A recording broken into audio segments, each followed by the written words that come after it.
പല പാട്ടുകളും ഒരുപക്ഷെ ഞങ്ങളെല്ലാവരും കേൾക്കുന്നതിന് മുമ്പ് അതിൻ്റെ ഒരു റോ വെർഷൻ ആദ്യം കേട്ടിട്ടുണ്ടാകുക ശോഭ ചേച്ചിയായിരിക്കും. അങ്ങനെ പാട്ടുകൾ ഏതെങ്കിലുമൊക്കെ വരുന്നതിന് മുമ്പ് പറഞ്ഞോ ട്യൂണോ ഡിസ്കഷനോ ഒക്കെ വീട്ടിൽ ചെയ്യാറുണ്ടായിരുന്നോ രവീന്ദ്രൻ മാഷ്? അതല്ലേ ഒരു മഹാഭാഗ്യം എന്ന് പറയുന്നത്. ഏറ്റവും വലിയ മഹാഭാഗ്യം. ഞാൻ എല്ലാവരോടും പറയാറുണ്ട്, നിങ്ങളെക്കായൊക്കെ എത്ര ഭാഗ്യമാണെന്നറിയാമോ. ഒരു പാട്ട് മാഷിൻ്റെ മനസ്സിൽ വരുമ്പോൾ ആദ്യം കേൾക്കാനുള്ളൊരു ഭാഗ്യം തീർച്ചയായിട്ടും എനിക്ക് തന്നെയായിരുന്നു. കമ്പോസിങ് വീട്ടിലായിരിക്കും കൂടുതൽ നടക്കുക. കൂടുതലും വീട്ടിൽ വെച്ചിട്ടായിരുന്നു കമ്പോസിങ്.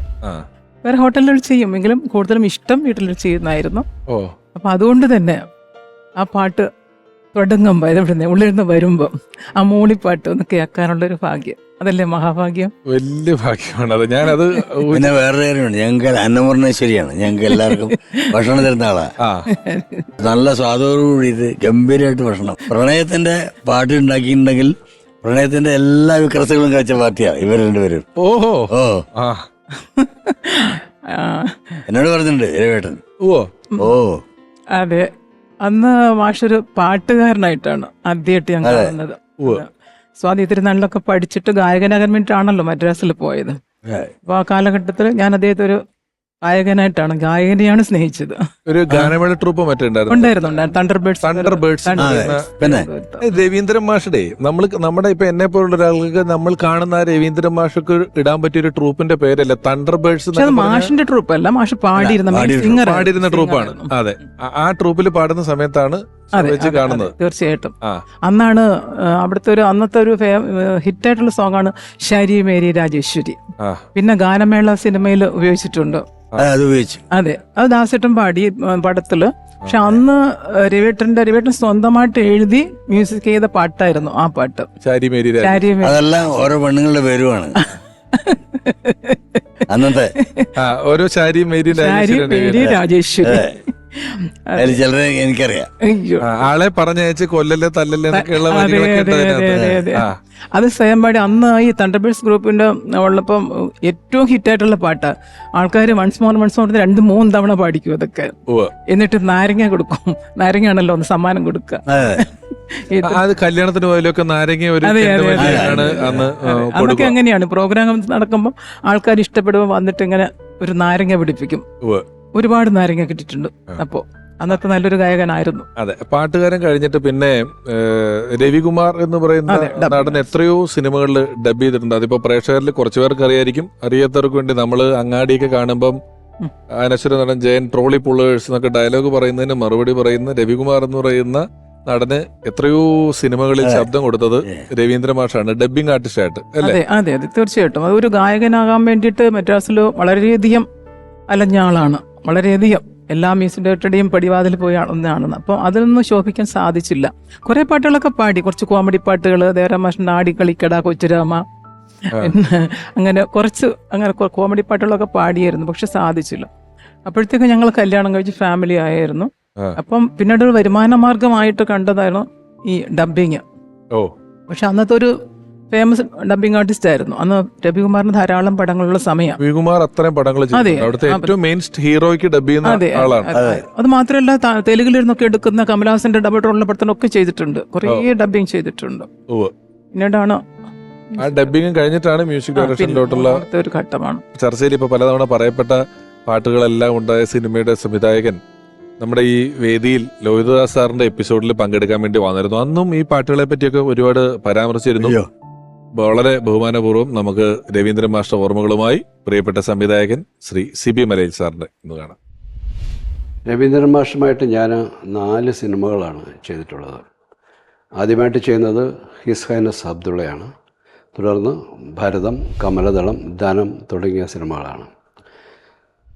ഒരു സംവിധായകൻ എന്ന നിലയിൽ പാട്ടുകൾ ചിത്രീകരിക്കാൻ എന്നെ ഏറ്റവും കൂടുതൽ പ്രചോദിപ്പിച്ചത് രവീന്ദ്രൻ മാഷയുടെ പാട്ടുകളാണ്. ഹിസൈനസ് അബ്ദുള്ളയിലെ പ്രമദാനമാണെങ്കിലും ഗോപിക വസന്തമാണെങ്കിലും അല്ലെങ്കിൽ ഭരതത്തിലെ രാമകഥ ഗാനലയം, അങ്ങനെ ഓരോ പാട്ടുകളും ഒരുപക്ഷെ നമുക്ക് എക്കാലത്തും ഓർത്തു വയ്ക്കാവുന്ന, ആസ്വദിക്കാവുന്ന പാട്ടുകൾ സമ്മാനിച്ച അദ്ദേഹത്തോടൊപ്പം സിനിമയിൽ അദ്ദേഹത്തിൻ്റെ പാട്ടുകൾക്ക് ദൃശ്യഭാഷ്യം കൊടുക്കാൻ കഴിയുക എന്നുള്ളത് ഒരു ചലച്ചിത്രകാരൻ എന്ന നിലയിൽ എനിക്ക് ലഭിച്ച ഏറ്റവും വലിയ ഭാഗ്യങ്ങളിലൊന്നാണ്. അദ്ദേഹത്തെ പോലെ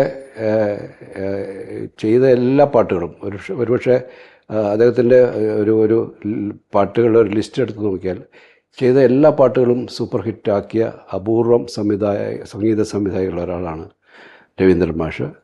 അദ്ദേഹത്തിൻ്റെ ഓർമ്മകൾക്ക് മുമ്പിൽ എൻ്റെ സ്നേഹ പ്രണാമം.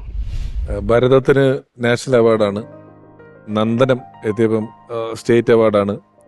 അവാർഡ് നിശ്ചയങ്ങൾക്ക് അവാർഡ് മേടിക്കാൻ പോയിട്ടുണ്ടോ എപ്പോഴെങ്കിലും? കൂട്ടത്തിൽ പോകാറുണ്ടായിരുന്നോ? ഞാനങ്ങനെ പോകാറില്ല, അങ്ങനെ പോകാറില്ല. ഞാൻ ശരിക്കും പറഞ്ഞു കഴിഞ്ഞാൽ മാഷിന് ശേഷമാണ് ഇറങ്ങി തുടങ്ങിയത്. മാഷുള്ള സമയത്ത് പോകാറില്ലായിരുന്നു. കുടുംബം മാത്രമായിട്ടാണ്. മാഷിന് അങ്ങനത്തെ ഒരു നിഷ്കർഷ ഉണ്ടായിരുന്നു. സ്റ്റുഡിയോയിൽ ഞാനധികം പോയിട്ടില്ല. 3 റെക്കോർഡിംഗ് ഉണ്ടെങ്കിൽ ഞാൻ ആകെ കണ്ടിട്ടുള്ള 2 റെക്കോർഡിംഗാണ് പോയിട്ടുള്ളൂ. ആകെ 2 റെക്കോർഡിങ്ങിന് മാത്രമേ ഞാൻ പോയിട്ടുള്ളൂ. പറയുന്നത് നിനക്ക് സ്റ്റുഡിയോയിൽ എന്താ കാര്യം? സ്റ്റുഡിയോയിൽ എന്റെ ജോലിയാണ്, വീട്ടിലാണ് നിനക്ക് ജോലി. അങ്ങനത്തെ വീട്ടിലെ മ്യൂസിക് ഡയറക്ഷനെ പറ്റി പറഞ്ഞപ്പോഴേ ഞാനിങ്ങനെ ഒരു ദിവസം സംസാരിച്ചപ്പം നമ്മുടെ പ്രിയപ്പെട്ട മമ്മൂക്ക പറഞ്ഞു, അദ്ദേഹത്തിനെ കൊണ്ട് പാട്ട് പാടിക്കുക എന്ന് പറയുന്നത് വളരെ ശ്രമകരമായിട്ടുള്ളൊരു ജോലി ഈ രവീന്ദ്രൻ മാഷ് ഏറ്റെടുത്തിട്ട് ഒരു ദിവസം വീട്ടിൽ രാവിലെ തൊട്ട് വൈകുന്നേരം വരെ ഒരു പാട്ടിന് വേണ്ടി വാസ്തവമാണ്. അതെ അതെ. പിന്നെ പല്ലവൂർ ദേവനാരായണൻ ഇപ്പൊ ഏതോ ഒരു സ്റ്റുഡിയോയിൽ വെച്ച് പ്രസാദിൽ വെച്ചിട്ട് ഇങ്ങനെ പാടുന്ന ഒരു ഏട്ടം കേട്ടപ്പം മമ്മൂട്ടി നിന്നെ കൊണ്ട് ഞാൻ പാട്ട് പാടിക്കും എന്നൊരു വാക്ക് കൊടുത്തതാ. അത് നിറവേറ്റാൻ വേണ്ടിയിട്ട് ഇതിനു വേണ്ടിയിട്ടാണ് ഈ പല്ലവൂർ ദേവനാരായണൻ ഒരു പാട്ട് മമ്മൂട്ടിയെ കൊണ്ട്. അപ്പോൾ ഞങ്ങൾ ചെന്നൈയിൽ വീട്ടിൽ തന്നെ ഒരു സ്റ്റുഡിയോ, വീട്ടിൽ തന്നെയാണ് ആ സ്റ്റുഡിയോ ഉള്ളത്. വന്നിട്ട് ഒരു ബാക്കിൽ ചെറിയൊരു സ്റ്റുഡിയോ ആണ്, അവിടെയാണ് മമ്മൂട്ടി വന്നത്. അപ്പം മമ്മൂട്ടിക്ക് ഒരു വിശ്വാസം ഇല്ലായിരുന്നു പാടാൻ പറ്റുമെന്നുള്ള. മമ്മൂട്ടിക്ക് സഭാകമ്പമുള്ള ഒരേ ഒരു സ്ഥലം പാട്ട് പാടുന്നതാ. ഒറ്റയ്ക്കൊക്കെ ചിലപ്പം പാട്ടിനെ കുറിച്ചുള്ള അറിവുണ്ട്, എല്ലാ പാട്ടുകളും ചെയ്യുന്നതും അതിനെ കുറിച്ചിട്ട്. അപ്പം ഈ എപ്പിസോഡ് രവീന്ദ്രൻ മാസ്റ്റർ എപ്പിസോഡ് എന്ന് പറഞ്ഞപ്പോ എന്നോട് പറഞ്ഞു, എന്നെ കൊണ്ട് പാട്ട് പാടിക്കാനുള്ള ഇതിൽ കൊണ്ടുപോയിട്ട് എന്നിട്ട് അദ്ദേഹം പറഞ്ഞത് അന്ന് വലിയുണ്ടെന്ന് പറഞ്ഞു. ഉമ്മക്ക് വലിച്ചു ഒച്ച പോയി ടെൻഷൻ അടിച്ചിട്ട് എന്ന് പറഞ്ഞു. അത്രയും ഒരു ദിവസം മുഴുവനും രാവിലെ വന്നിട്ട് ഇദ്ദേഹത്തിന് പെട്ടെന്ന് ഇതും വരുന്നില്ല എന്നുള്ള ഒരു ടെൻഷനും വരുന്നുണ്ട്. ആ നേരത്തിൽ എൻ്റെ മോനായിരുന്നു സ്റ്റുഡിയോയിൽ സൗണ്ട് എഞ്ചിനീയർ. സാജൻ പറയും, എൻ്റെ ഞങ്ങളുടെ മൂത്ത മോൻ, അവനാണ് സൗണ്ട് എഞ്ചിനീയർ. അപ്പോൾ പറഞ്ഞു, അങ്കിൾ അവിടെ പോയി ഇരിക്കും, ഞാനിത് റെഡിയാക്കിക്കൊള്ളാം എന്ന് പറഞ്ഞിട്ട് അവനും മമ്മൂട്ടിയായിരുന്നു ചേർന്ന്. രവിയേട്ടൻ ട്യൂൺ കൊടുത്തെങ്കിലും അവനാണ് ശരിക്കും വന്നിട്ട് കൂടെ ഇരുന്ന് വർക്ക് ചെയ്ത് മമ്മൂട്ടിയെ കൊണ്ടത് പാടിച്ചെടുത്ത് കഴിഞ്ഞപ്പോൾ ചോദിച്ചു, ഇത് ഞാൻ തന്നെയാണോ പാടിയിരിക്കുന്നത് എന്ന് ചോദിച്ച് ആളാണ്. മ്യൂസിക് ഡയറക്ടർ എന്നുള്ള നിലയിൽ സിനിമയ്ക്ക് എന്താണോ ആവശ്യം അതിലേക്ക് കിടക്കുന്നു. അപ്പൊ ഈ പാടുന്നതിനെ കുറിച്ചും പാട്ടിനോട് ഭയമുള്ള ആളുകളെ കുറിച്ചും ഒക്കെ പറയുന്ന ഒരു സാഹചര്യത്തിൽ ഞാനിവിടെ ഇത്തിരി പെട്ടിരിക്കുകയാണ്. മറ്റു ചില എപ്പിസോഡുകൾ പോലെ അല്ല. പാട്ട് വരുമ്പോൾ പാട്ടിനെ കുറിച്ചും പാട്ടിന്റെ വരിയൊക്കെ അറിയാമെങ്കിലും ഈ പാടുക എന്നൊക്കെ പറയുന്നത് വലിയ ആ കടലിന്റെ തീരത്ത് ഇപ്പോഴും മറ്റേ അനന്തസാഗരത്തിന്റെ മുമ്പിൽ നിൽക്കുന്ന ഒരാളാണ് ഞാൻ. അപ്പൊ ഞാൻ ഒരാളെ കൂടെ ഒന്ന് എന്റെ കൂടെ വിളിക്കുകയാണ്. കാരണം അതൊരു സഹായം ഇല്ലെങ്കിൽ ഇനി മുന്നോട്ട് പോകുക എന്ന് പറയുന്നത് വലിയ പാടായിരിക്കും. പാടാനറിയുന്ന പാട്ടിനെ സ്നേഹിക്കുന്ന ഒരാളും കൂടെ വരിക എന്നത് വളരെ അത്യാവശ്യമാണ്. നിരവധി പുരസ്കാരങ്ങൾ കിട്ടിയിട്ടുള്ള മലയാളികൾക്ക് വളരെ പ്രിയപ്പെട്ട ചലച്ചിത്ര പിന്നണി ഗായകൻ, സംഗീതത്തിന്റെ അറ്റവും മൂലയും മുറിയും എല്ലാം എവിടെ നിന്ന് ഏത് രാത്രി വിളിച്ചു ചോദിച്ചാലും കാണാതെ പറയുന്ന സുഹൃത്തുക്കളിൽ ഒരാൾ സ്നേഹപൂർവ്വം സ്വാഗതം ചെയ്യുന്നു, പ്രിയപ്പെട്ട സുദീപ് കുമാർ.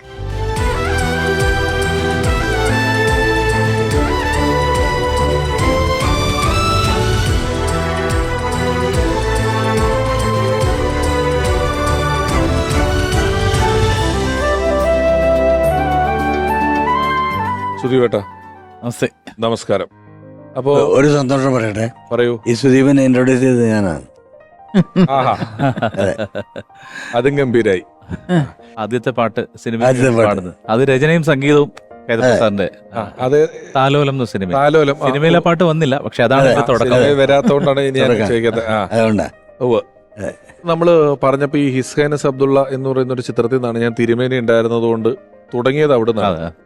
എന്നാൽ ഹിസ്ഹൈനസ് അബ്ദുള്ളക്ക് മുമ്പിലോട്ട് പോയാലും തേനും വയമ്പും മെയ് മാസ പുലരിയിൽ എത്രയോ 7 സ്വരങ്ങളും എന്ന് പറയുന്നത് ചൂള എന്ന് പറയുമ്പോ ഒരു കാര്യം ഇവിടെ പറയേണ്ടതായിട്ടുണ്ട്. സത്യനന്ദിക്കാട് സാറാണ് അതിലെ ഒരു പാട്ട്, അതിലെ വരികള് എഴുതിയിരിക്കുന്നത്. 2 പാട്ടുകളല്ലേ? 2 പാട്ടുകളിൽ ലിറിക്സ് എഴുതിയത് സത്യനന്ദിക്കാട് സാറാണ്. രണ്ടുപേരും എഴുതിയിട്ടുണ്ട്.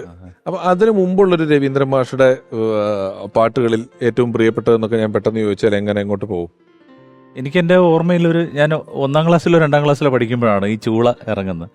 അന്ന് അത്ര ഈ പാട്ടൊന്നും ഓർമ്മിച്ച് വെക്കാനുള്ള ഒരു ഇതില്ലെങ്കിൽ പോലും ഇപ്പോഴും സിന്ദൂര സന്ധ്യയ്ക്ക് മൗനം എന്ന് പറയുന്നത് ആ പാട്ടും, അതുപോലെ തന്നെ താരകയും മിഴിതളിൽ കണ്ണീരുമായി.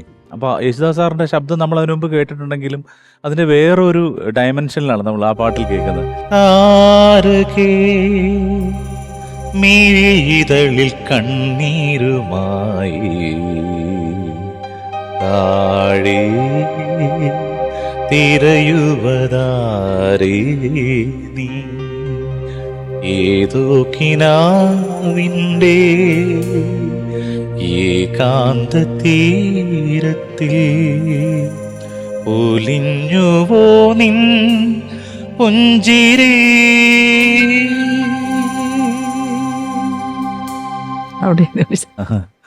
അതുപോലെ മറ്റേ പാട്ടും സിന്ദൂര സന്ധ്യയ്ക്ക് മൗനം മന്ദാരക്കാടിനു മൗനം എന്തു പറഞ്ഞാലും എന്നരികിൽ എൻ പ്രിയനെപ്പോഴും മൗനം. സിന്ദൂര സന്ധ്യയ്ക്ക് മൗനം മന്ദാരക്കാടിനു മൗനം.